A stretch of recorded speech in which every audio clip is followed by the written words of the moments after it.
one of the most annoying questions that I always get asked is, you still do this? And it comes with like a certain tune to the question that really has connotation, like, you couldn't do better? I mean, you know, you're never going to grow up? Like, this is what you're going to do? And there are many answers to that question. Very annoying question, I got to tell you. There are many answers to that question. But one of the answers is Danny Butler. Danny Butler has been involved in NCSY for 45 years. He's a great friend and a mentor and a guide to me, and he beats me up all the time. But one of the things he always tells me, he was a regional director, and he gave it up about 40 years ago. And he always tells me he wants his job back. And he's waiting for me to leave. And I guess it's convenient for me. I want to believe him. And it really, really keeps me going. He's somebody with a tremendous amount of inspiration to offer, and someone who is incredibly committed to NCSY, hosts an event like this next Wednesday night in Pittsburgh, and comes to all the Shabbatons so often. Thank you so much, Danny Butler. Our 24th year next week in our backyard. And my wife asked me, should we get tents this year? And I said, 0% chance of rain. So I stopped after court this morning. I stopped at home lunchtime, and I was putting my stuff in the car. And one of my neighbors was there hanging around, helping out pre-barbecue. And he said, where are you going? I said, I'm going to Detroit.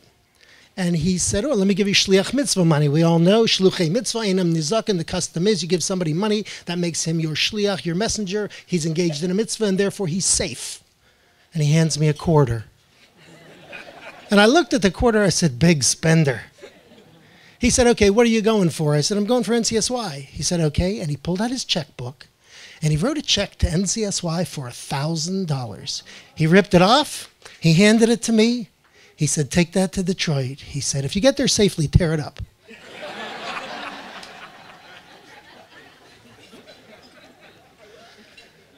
You know, we Jews, whoever you are, anybody to the left of you is probably a goy, and anybody to the right of you is probably a lunatic. And we have a tendency to look at each other and gauge each other and judge each other and move on. I live in a slightly smaller community, and in any smaller community, even Detroit ain't New York. So in any smaller community, there are institutions in the community that have to be supported regardless, even if they're a little bit outside of the mainstream or outside of your narrow little sphere.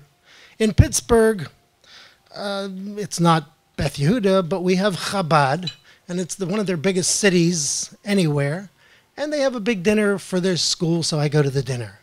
And it's a measure of what's happened to our society that nowadays, every hotel in the city of Pittsburgh is competing for kosher business. And they're trying to make it as opulent and as nice as they can for the lowest price that they can. So the Hilton Hotel in Pittsburgh at the Point is no exception. And their ballroom outside in the foyer, outside their ballroom, when you come up the escalator, you see a long line of tables. And on the tables, every 10 feet, they have a beautiful silver samovar. And next to the samovar, to make it really classy, they have trays of clean, dry glasses. And next to the glasses, they have piled up linen napkins, beautifully folded. And behind every samovar is a uniformed representative of the Hilton Corporation, standing there waiting for the samovar to empty out so they can switch it. And there's a line, and Lubavitch, particularly, they bring in kids from all over the place, I guess, to do their internship time. So even though it's a small community, even I know just about everybody and everybody knows me, I'm standing behind two yeshiva bachrim and they don't know me and I don't know them. So I'm watching them, and each of them takes 4 dry, clean glasses, lines them up, and pours water in each glass. And I look at them and I say, excuse me, is this for drinking? And they turn around and they see me, blue shirt, srugi, clearly not with the program, a live one. So they launch into a whole thing about Kedusha and washing your hands and brachas and the whole thing. And I let them do their thing for a minute or so, and then I say, you know, they tell a story about Rabbi Yisrael Salanter. He once went to a dinner in Yerushalayim, and when he washed his hands, he only used a little bit of water. And they asked him, Rebbe, why are you using so little water to wash your hands? And he said, you see that lady over there? Her job is to fill up the samovar. Why should I be frum on her back?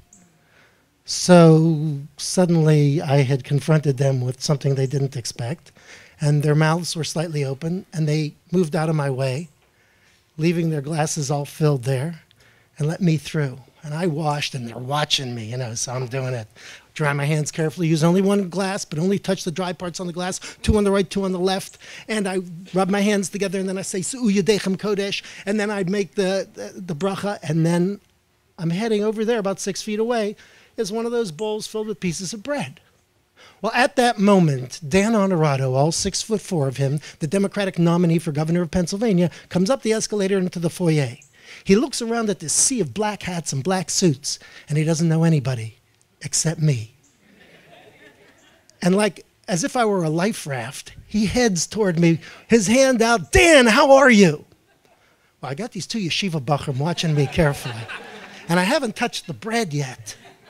So I do the natural thing. I give him the universal sign for I've just washed, and I have to get bread first. I pointed to my mouth, and I pointed to the bread. Well, apparently, outside of the Orthodox Jewish world, that's a universal sign for, when you read it left to right, I've just eaten bread, and it's stuck in my throat, and I can't talk. And he immediately grabs me and attempts to perform a Heimlich. These 2 yeshiva bachrim, they don't know what to do, and I'm fighting them to get to the bread. And he's squeezing harder and harder, and I'm fighting and kicking, and he starts to panic, and he starts to scream out, somebody help me, this guy can't breathe. I learned not to mess with people. This week's Haftorah is from Shmuel. And it inspired me to tell you about Elkanah. The Midrash says that Elkanah was a really rich guy.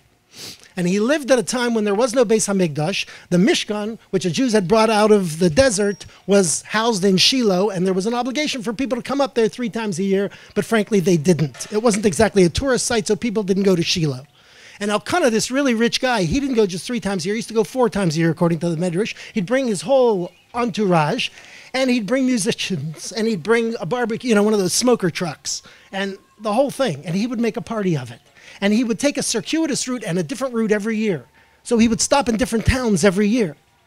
And he stopped at a town, and they would make the equivalent of a Shabbaton. They'd have a big party, they'd make a barbecue, they'd have music, and then everybody would sit around, they'd have a kumsitz. And they'd have a great time. And at the end of the kumsitz, when the night was over, he would get up and announce, well, we got to go to Shiloh now. And the Medrash says, have you ever been to a Shabbaton? The Medrash says, people started to cry. They said, we want more. And he said, well, it's not a problem. He said, Gadlu, Hashem iti and Ramam Shema Yaktav. We could make Hashem great together. He said, you could come with me.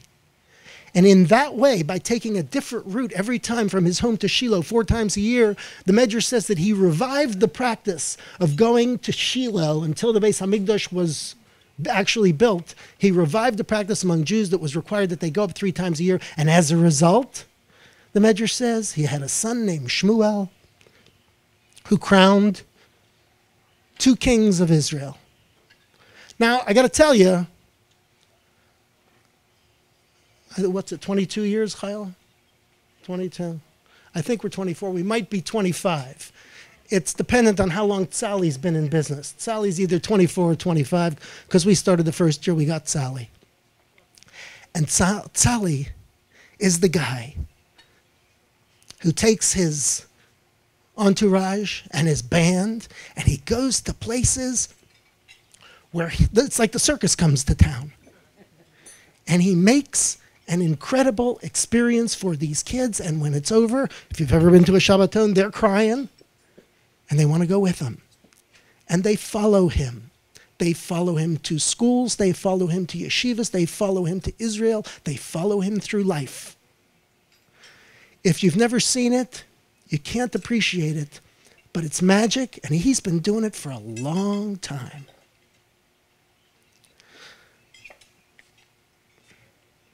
I'm very quickly going to tell you about last week's Sedra, and I'm very quickly going to tell you one little thing from regional convention, and then I'm going to tell you about the man who brought it all together, and then I'm done, and the whole thing will take about next 3 minutes.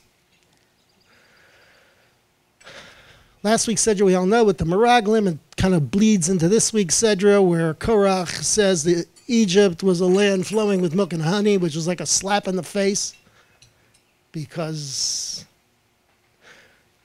he had borrowed that from the Meraglim, the spies. And what was their big sin?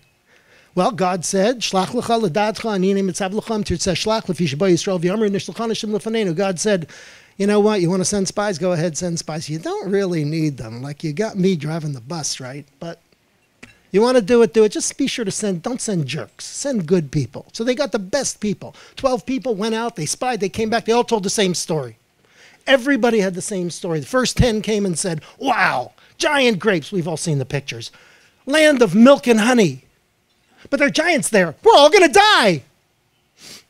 Kalev ben Yefuna and Yeshua ben Nun, same information. They said, wow, big grapes. Land of milk and honey. Can't wait to see what God does with the giants. Same information, different attitude. Same information, one motivated by a lack of faith and a bad attitude. The other motivated by incredible faith. A certainty that God will take care of things. A certainty that God knows what he's doing.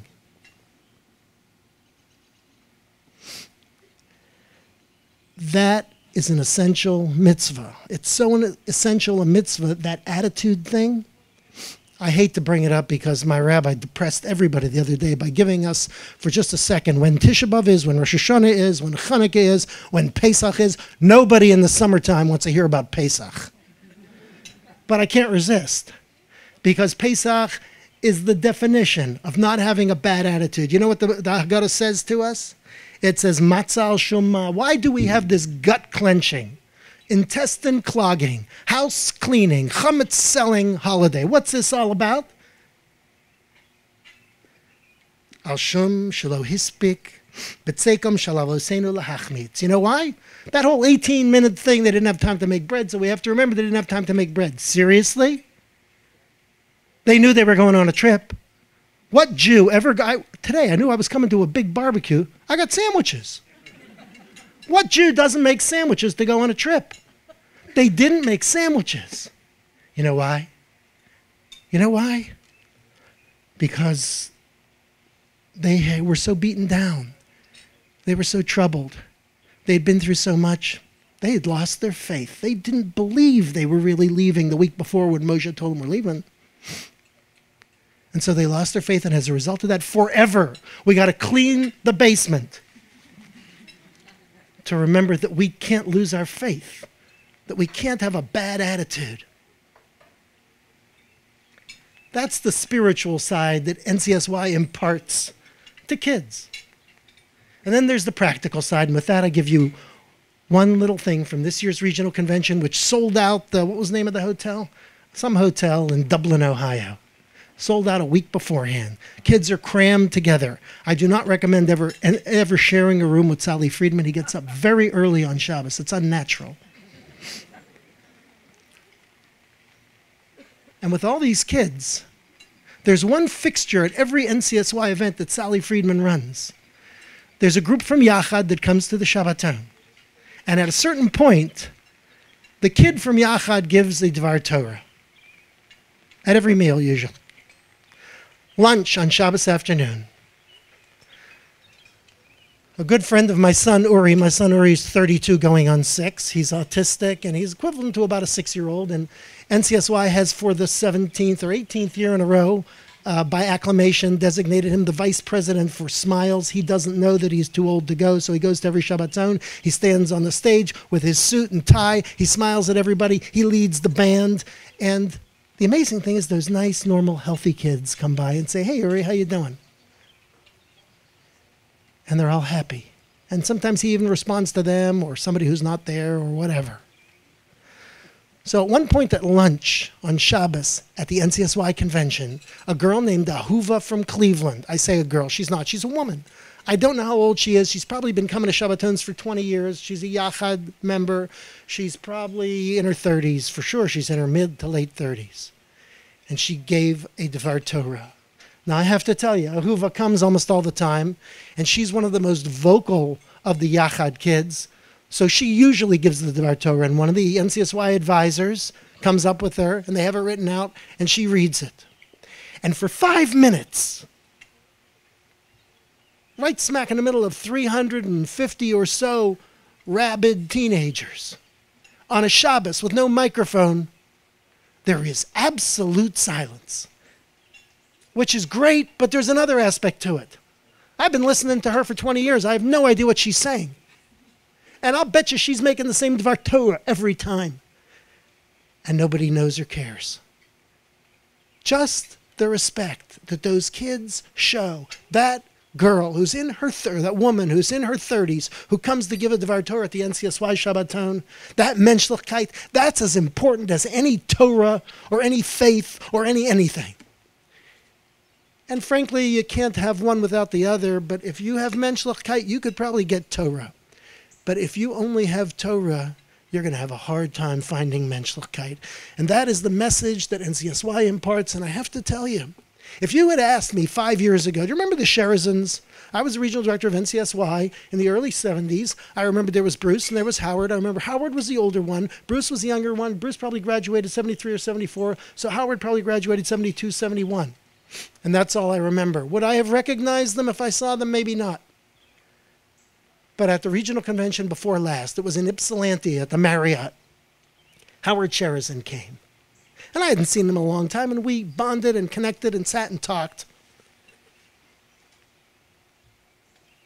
He was fascinated by the fact that my son Mikey had a motto, day by glorious day. He liked that.